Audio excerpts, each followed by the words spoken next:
In 1932, the average American family had no health insurance, no hospital within reach, no money for medications. That same year, life expectancy in the United States rose, not fell, rose by 6.2 years. A University of Michigan study published in the Proceedings of the National Academy of Sciences confirmed it.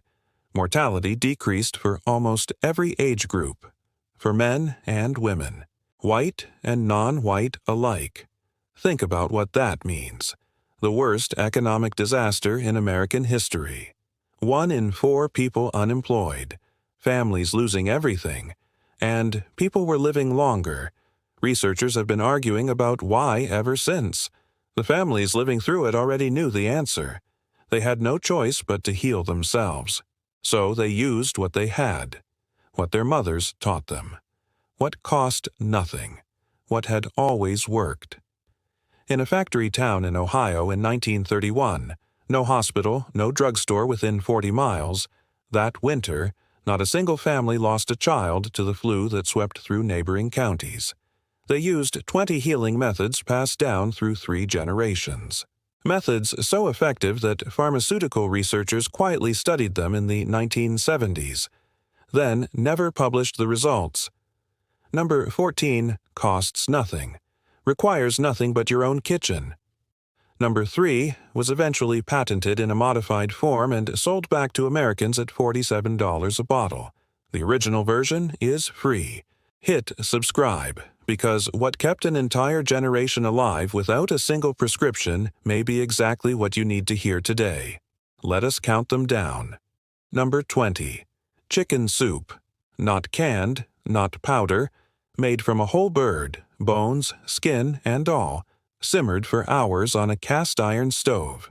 Depression-era families made it every time someone got sick, not because it was comforting, because it worked. The mechanism is documented. Long-simmered chicken releases an amino acid called cysteine. It thins mucus in the lungs.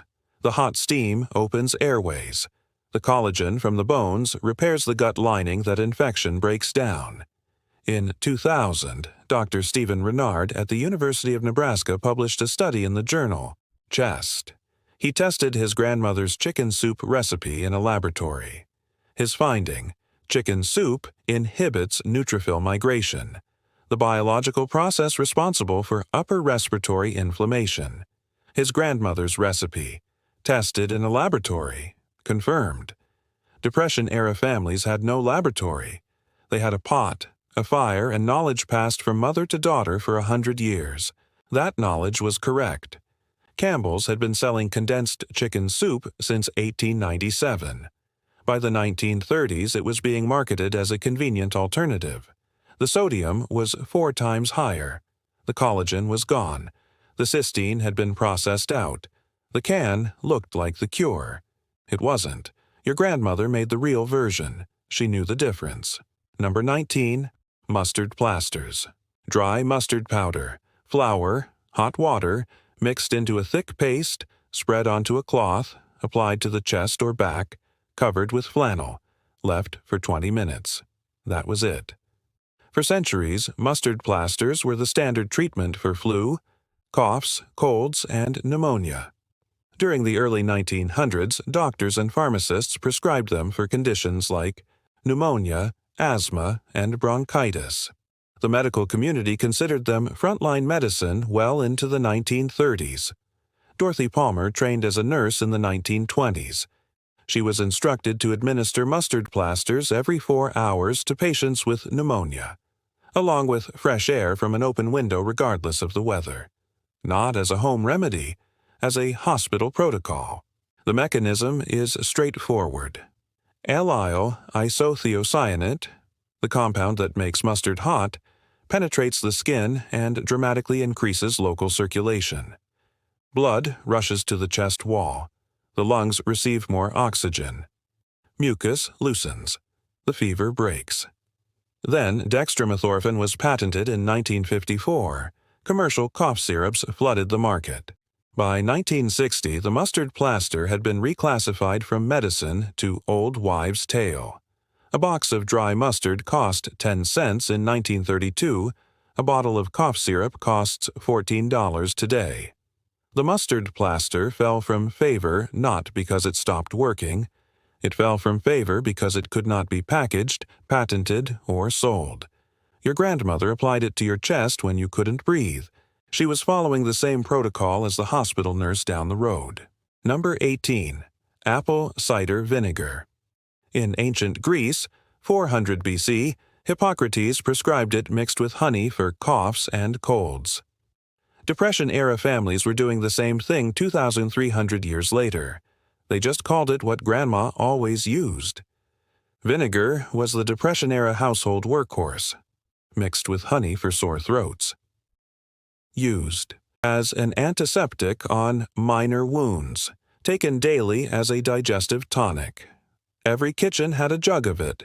The active compound is acetic acid. It kills bacteria. It balances blood pH. It disrupts the biofilm that shields pathogens from the immune system. During the American Civil War, it was used to disinfect battlefield wounds. During World War I, field surgeons still used it when antiseptic supplies ran short. In 1959, a Vermont country doctor named D.C. Jarvis published Folk Medicine, a Vermont doctor's guide to good health. He advocated apple cider vinegar mixed with honey for blood sugar, blood pressure, calcium buildup, and general health maintenance.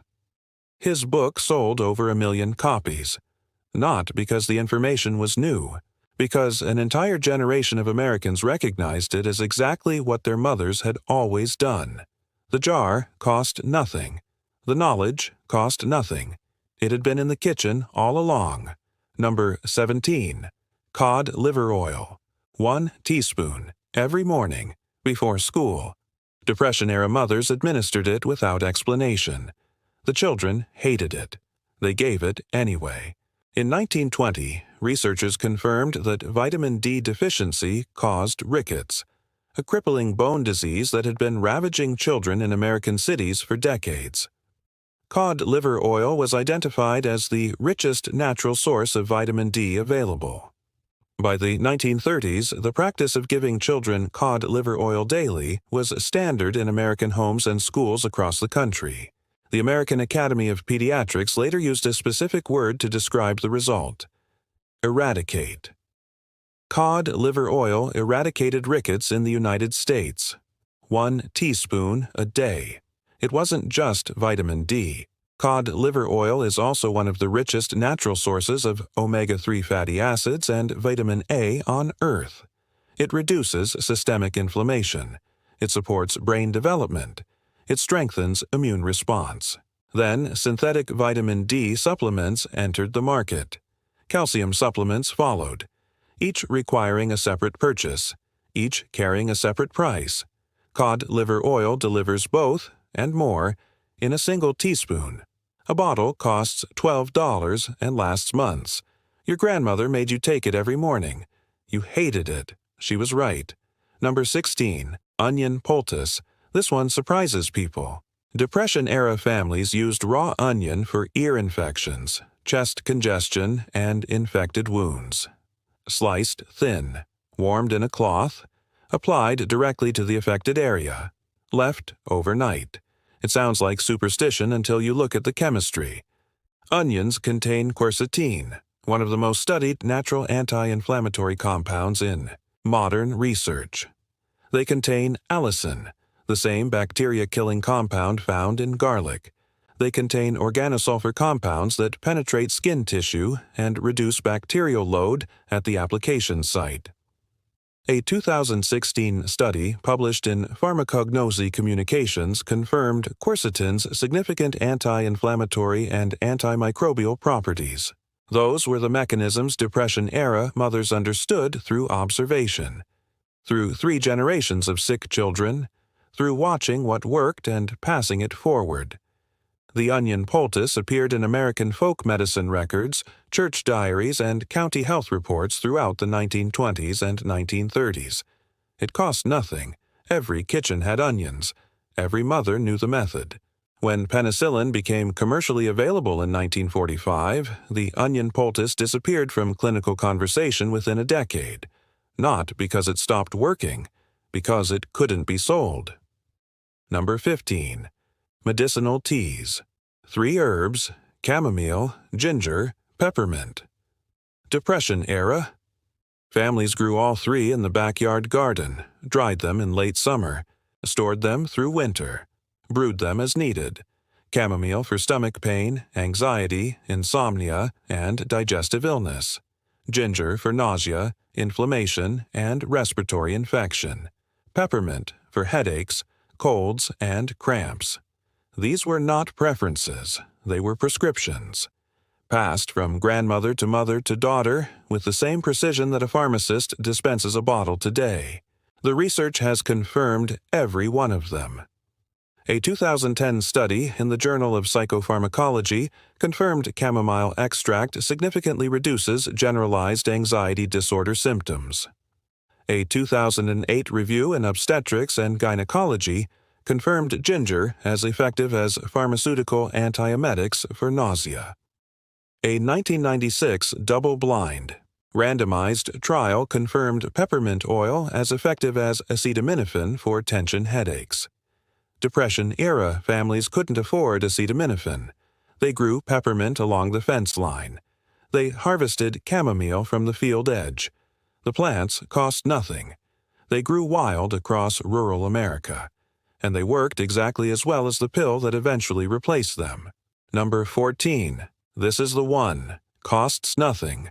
Requires nothing but your kitchen. Raw honey. Depression-era families used it for wounds, coughs, sore throats, burns, digestive disorders, and sleeplessness. It sat in a jar on the kitchen shelf. It never expired. A jar bought in October could treat illness through the following summer. The United States Pharmacopoeia listed honey as an approved wound treatment and cough suppressant from 1820 through 1940. 120 years of federal medical approval. Then commercial cough syrups displaced it. In 2012, a study published in the journal Pediatrics compared raw honey directly to dextromethorphan, the active ingredient in most commercial cough syrups sold today. Honey was more effective at reducing cough frequency, more effective at improving sleep quality in sick children. No side effects of any kind. For wound treatment, honey's hydrogen peroxide content, low pH, and high osmolarity create an environment where bacteria cannot survive. Modern hospitals use medical-grade Manuka honey in wound dressings today. At $50 per application. Your great-grandmother spread raw honey from a 35-cent jar. The mechanism is identical. The jar on her shelf and the hospital dressing are the same thing. One was free. One is billed to your insurance. Number 13. Compress therapy. A cloth. 2 basins of water. 1 hot, 1 cold. That was the equipment. Depression-era mothers applied hot compresses for infections, boils, sinus congestion, and joint pain. Cold compresses for fevers, headaches, swelling, and eye inflammation, alternating between the two for chronic pain and recovery from illness. The physiology is straightforward. Heat increases local blood flow, bringing immune cells and oxygen directly to the site of infection. Cold reduces inflammatory response and numbs pain receptors. Alternating the two creates a pumping effect, driving cellular waste out of tissue and fresh blood in. Dr. John Harvey Kellogg documented this mechanism across 1,400 pages of clinical patient outcomes at the Battle Creek Sanitarium in 1902. By the 1930s, it had moved from hospital protocol into standard home practice across rural America. A 2014 study in the Journal of Athletic Training confirmed that contrast therapy, alternating hot and cold application, measurably reduces tissue inflammation and accelerates recovery compared to rest alone. Depression-era families had no athletic trainers, no physical therapists, no anti-inflammatory medications. They had common sense handed down through generations. and it worked. Number 12. Garlic. Raw garlic was the Depression-era antibiotic, crushed and eaten directly, mixed into broth, pressed into wounds with a cloth, applied topically to infected skin. During World War I, the British government purchased enormous quantities of garlic for infected battlefield wounds. Not as folk medicine. Their antiseptic supplies had run out. Field surgeons confirmed it worked. The active compound is a lichen, released when garlic is crushed or chopped. It attacks the cell walls of bacteria, fungi, and parasites through multiple simultaneous mechanisms. Here is the critical difference between garlic and pharmaceutical antibiotics. Bacteria develop resistance to antibiotics. It is one of the most urgent medical crises of our time. Bacteria do not develop resistance to allicin. The mechanism is too complex. They cannot adapt fast enough. A 2011 study in the Journal of Antimicrobial Chemotherapy confirmed allicin effective against MRSA, the superbug killing 19,000 Americans every year that most pharmaceutical antibiotics cannot touch. Depression-era families were applying this compound to infections in 1932. They called it garlic. A raw garlic clove that cost nothing contains more active allicin than most supplements currently sold at $18 a bottle. Your great-grandmother kept a braid of it hanging in the kitchen year-round. That was not decoration. That was a medicine cabinet. Before we continue, I want to say something directly to you. Every method on this list so far was used by families who had nothing. No insurance, no savings, no hospital within driving distance. And yet they healed. They survived. They raised children who outlived the generation that came after them, the generation that had access to everything the pharmaceutical industry built. That knowledge did not disappear because it stopped working. It disappeared because an industry needed you to stop trusting it. Everything from this point forward is what that industry replaced. Let us continue. Number 11. Pine tar soap. Depression-era families used it for skin infections, eczema, psoriasis, dandruff, and wound cleaning. A bar cost 8 cents, available at every general store. Pine tar has been used medicinally since ancient Egypt. By the 1930s, it was a staple in American home medicine. Unremarkable, common, trusted. The active compounds are polycyclic aromatic hydrocarbons. They slow the abnormal skin cell turnover that causes psoriasis and eczema. They carry significant antimicrobial properties. They reduce inflammation in the skin layers. The FDA reviewed the evidence in 1990 and approved pine tar as an over-the-counter treatment for psoriasis, confirming concentrations between 0.5% and 5% as clinically effective. Depression-era families were using it at full concentration in bar soap form. Today, pine tar soap is marketed as a premium artisan skincare product. It costs $6 a bar. The formula has not changed since 1932. The bar on your great-grandmother's sink and the bar in the boutique wellness shop are chemically identical. One costs 8 cents. The other costs $6. Number 10. Rendered lard with camphor. Depression-era families used rendered pig fat, pure lard, as a topical medicine, mixed with camphor for chest rubs, applied to cracked and infected skin, used as a carrier for medicinal herbs pressed into wounds. It sounds primitive. The chemistry says otherwise. Lard is approximately 40% monounsaturated fat, the same fatty acid found in olive oil, confirmed in dozens of studies to reduce inflammation and support skin barrier function. When camphor was added, the compound increased local circulation, reduced pain, and opened airways when rubbed on the chest. This was the original VapoRub. Vicks VapoRub was first sold in 1905. By the Depression era, some households had the commercial jar. Most rural families who could not afford 35 cents for a tin made their own. Lard from the last pig. Camphor oil from the general store. It worked identically to the commercial product. because the active ingredient was camphor. The carrier was fat. Depression-era families used what they had. The pharmaceutical company used what they could bottle and sell. The mechanism was never the difference. The price was. Number 9. Willow bark. Before aspirin, there was willow bark. The white willow tree grows wild across the eastern United States. Its bark contains salicin, the natural compound that Bayer chemically modified in 1897 to produce acetylsalicylic acid. Aspirin is synthesized willow bark. Depression-era families in rural Appalachia, the Ozarks, and the rural South brewed willow bark tea for fever, headache, and joint pain throughout the 1930s. The tree grew along every creek bank. The bark peeled free.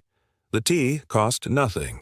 The mechanism is identical to aspirin. Salicin converts to salicylic acid in the body. It inhibits prostaglandin synthesis. Fever drops. Pain reduces. Inflammation calms.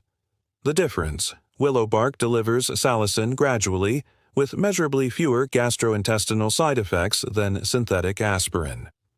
A 2001 study in the American Journal of Medicine confirmed willow bark extract as effective as conventional pain relievers for low back pain. Bayer sold aspirin for 50 cents a bottle in 1932. Depression-era families who couldn't afford the bottle walked to the creek. They arrived at the same result. Here is what the data actually shows. Life expectancy rose from 57 years in 1929 to 63 years in 1932, during the worst years of the Great Depression. Mortality decreased for almost every age group, for every major cause of death, for men and women, for every racial group. The only exception was suicide. The methods in the second half of this list are part of why. Let us finish the count. Number 8. Epsom salt. Depression-era families used it for muscle pain, skin infections, constipation, and anxiety. A box cost 10 cents. It lasted months.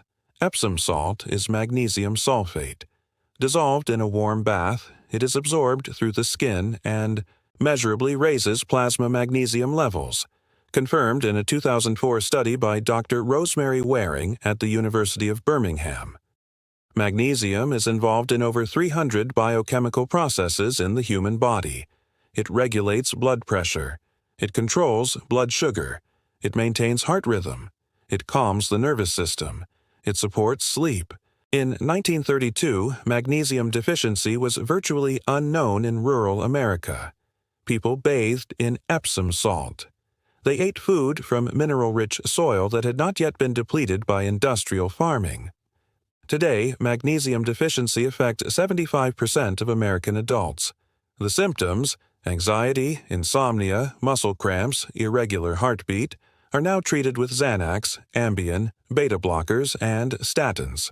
The Epsom salt box on the Depression-era bathroom shelf was doing what $200 worth of monthly prescriptions now attempts to do. At 10 cents. Your grandmother filled a tub when she couldn't sleep. Her doctor told her to. That doctor is gone. So is the prescription. The deficiency remains. Number 7. Fresh air. This one was literally prescribed in American hospitals until the 1950s. Tuberculosis sanatoriums across the American Southwest were built around a single treatment protocol: fresh outdoor air, daily sunlight, structured rest. Patients slept on open porches regardless of season. Screens replaced windows. Outdoor beds were standard equipment. Depression-era families understood this instinctively. A sick child was not kept in a closed room. The child was put outside in a shaded chair with a blanket, in moving air, in daylight. The mechanism is documented. Indoor air in 1930s homes, wood smoke, animal dander, mold from poor ventilation, was frequently more pathogen-laden than outdoor air. Fresh air diluted bacterial and viral concentrations at the breathing surface. Natural UV light killed pathogens on skin and in the upper airways. A 2009 study published in PLOS 1 confirmed that higher outdoor light exposure correlates with significantly lower rates of respiratory infection. The Depression-era family that sent the sick child outside was doing exactly what tuberculosis sanatoriums charged $200 a month to provide. For free. Number 6. Fermented foods. Depression-era families fermented everything. Not because they had read research on gut health, because fermentation preserved food without refrigeration. Sauerkraut, pickles, fermented beets, buttermilk, sourdough bread maintained from wild yeast cultures kept alive for decades. Kefir in German and Eastern European households. Every one of these foods delivers live bacterial cultures directly into the gut. The human microbiome, the 38 trillion bacteria living in the digestive tract, was not scientifically understood until the late 20th century. But Depression-era families were maintaining it correctly through their food supply every single day. In 2021, a study published in Cell, one of the most prestigious scientific journals in the world, confirmed that a high-fermented food diet increases microbiome diversity and measurably decreases inflammatory markers within 10 weeks. Depression-era families maintained this diet for a lifetime, not by choice, by necessity, and their immune systems reflected it in the mortality data.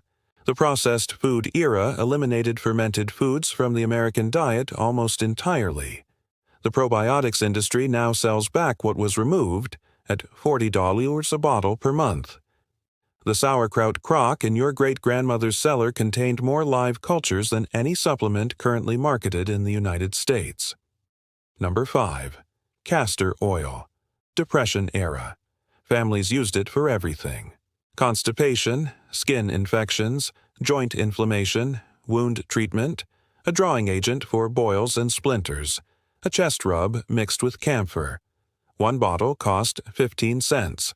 It lasted months. It worked on everything. The United States Pharmacopoeia listed castor oil as an approved medical agent from 1820 through 1947. 127 years of federal medical approval. The active compound is ricinoleic acid, a fatty acid that binds to prostaglandin receptors and reduces inflammation at the cellular level. Dr. William McGarry spent 40 years documenting its immune-stimulating properties. His peer-reviewed finding: castor oil packs measurably increase lymphocyte production, the immune cells your body uses to fight infection and disease. Then, petroleum-based products were aggressively marketed as the modern alternative. Vaseline, mineral oil, products that required manufacturing, packaging, and distribution. Castor oil had no patent, no manufacturer with a sales force, no advertising budget. It disappeared from the prescription pad, not from the pharmacy. It was still there, still is, on the bottom shelf, where nobody walks anymore. Your Depression era. Great-grandmother used it on wounds, on joints, on children's stomachs, and on her own hands at the end of a long day. She was practicing evidence-based medicine. She just didn't know that term existed. Number 4. Bone broth. Depression-era families wasted nothing. When a chicken was eaten, the bones went into a pot. When a pig was slaughtered, the knuckles and feet went into the stock pot, simmered for 12 to 24 hours, until the water turned golden and thick. Every American hospital before 1955 kept that same pot on the ward, not in the cafeteria. On the ward, prescribed by physicians to post-surgical patients, pneumonia survivors, anyone whose body needed to rebuild from the inside out. A 1934 study in the Archives of Pediatrics followed children recovering from dysentery. The children given bone broth recovered dramatically faster than those given standard saline solutions. The mechanism was the gelatin. Collagen broken down by long, simmering lines and repairs the intestinal wall. Glycine supports liver detoxification. The minerals, calcium, magnesium, phosphorus, absorb directly into the bloodstream without requiring digestion. Depression-era families made it from necessity. They could not afford to throw the bones away. In doing so, they were running the exact recovery protocol that post-surgical patients received in American hospitals. For free. From what they would otherwise have discarded. Number 3. The one that was patented in a modified form and sold back to Americans at $47 a bottle. The original version is free. Sunlight. Depression-era families worked outdoors, walked outdoors, sent their children outside from morning until dark. Not as a health strategy, because their lives required it. In 1903, Niels Finsen won the Nobel Prize in Medicine for using concentrated sunlight to cure tuberculosis of the skin. Within 20 years, heliotherapy clinics operated in every major American city. In the 1930s, the United States government formally recommended daily sunlight exposure to parents across the country to prevent rickets. This was official public health policy. Written, distributed, followed. Then the sunscreen industry reframed sunlight as dangerous. The vitamin D supplement industry followed. Premium vitamin D3 formulations, synthesized from lanolin and irradiated, are sold today at $47 a bottle. Harvard Medical School published research in 2019 confirming that 20 minutes of daily midday sun exposure reduces all-cause mortality by 29%. No pill achieves that outcome. The Depression-era family working their farm from sunrise to noon received that exposure every single day, without a prescription, without a bottle, without a purchase.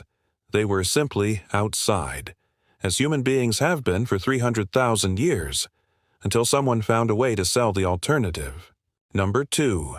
Rest.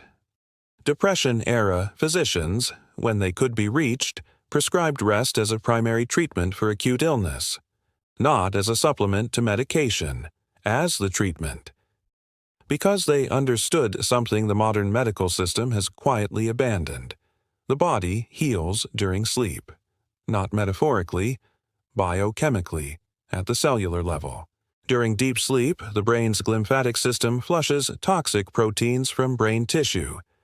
The immune system runs its full repair cycle. Damaged tissue rebuilds. Hormones that regulate inflammation and infection response peak and do their work. A 2019 study in Nature confirmed that a single night of poor sleep increases accumulation of amyloid beta, the protein directly linked to Alzheimer's disease, by 5%. One night. A 2023 study in JAMA found that consistent adequate sleep reduced cardiovascular mortality by 34%. No drug on the American market achieves that outcome. Depression-era families had no television keeping them awake past 9 p.m. No smartphones, no shift work. They went to bed when it got dark and rose when it got light. They slept 9 to 10 hours, not because they were lazy, because their bodies demanded it, because their doctors told them to, because 100 generations before them had done exactly the same.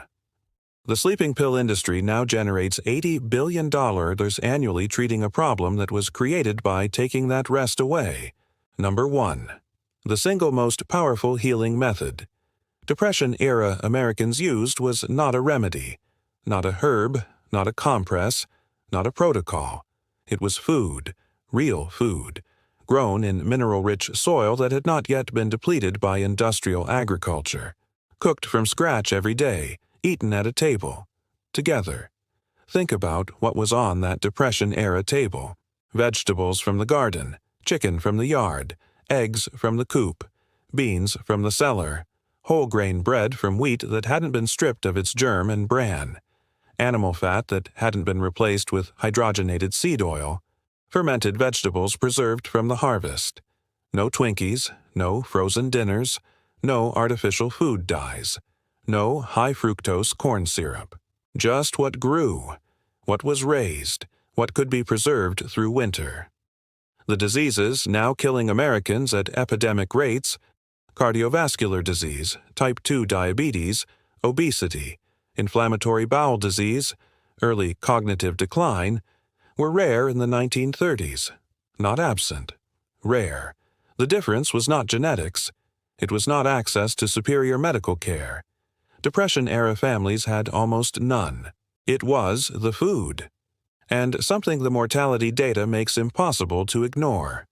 Life expectancy tended to peak during years of strong economic expansion, when people had money to buy processed food, eat in restaurants, purchase industrialized convenience, and improve during economic downturns, when people had no choice but to grow their own, cook their own, eat what was real.